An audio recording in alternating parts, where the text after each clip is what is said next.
अल्हम्दुलिल्लाह इजाज़िया आ गया है, लेकिन इमाम साहिबान एक गलती कर बैठते हैं और फिर महीना ख़त्म होने से पहले रकम कम पड़ जाती है। अस्सलामु अलैकुम वरहमतुल्लाहि वबरकातुहू।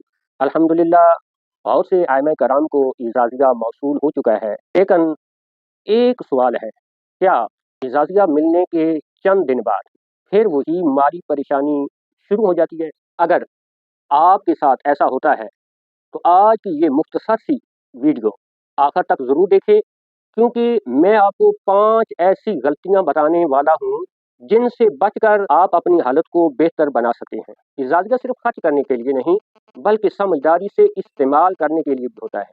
अगर मनसूबाबंदी ना हो तो अच्छी खासी रकम भी चंद दिनों के अंदर खत्म हो जाती है। तो प्यारे नाज़रीन, वो 5 गलतियां कौन सी हैं जो हम करते हैं जिसकी वजह से महीना खत्म होने से पहले रकम कम पड़ जाती है? नंबर 1 गलती, पूरा इजाज़िया एक साथ खर्च कर देना। आप पहले ज़रूरी अखराजात लिखें, फिर उसके मुताबिक रकम तकसीम करें। दूसरी गलती, बचत न करना, चाहे थोड़ी ही रकम हो, हर महीने आपने कुछ न कुछ बचा के रखना है। यही बचत मुश्किल वक्त के अंदर आपके काम आएगी।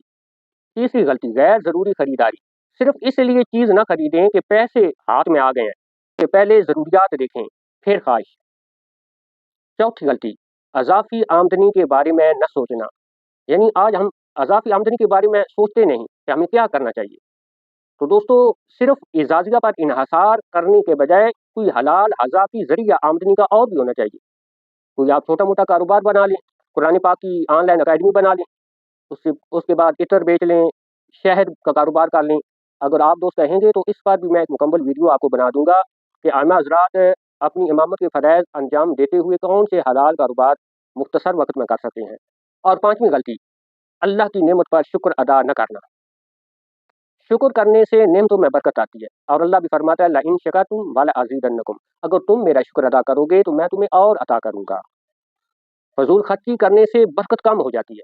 प्यारे नाज़रीन, आज का ये वीडियो आपको कैसा लगा? अगर ये वीडियो अच्छी लगी है तो वीडियो को लाइक कर दें, चैनल को सब्सक्राइब कर दें और कमेंट सेक्शन के अंदर आपने ये ज़रूर लिखना है कि इजाज़िया मिलने के बाद सबसे पहले कौन सा खर्च करते हैं।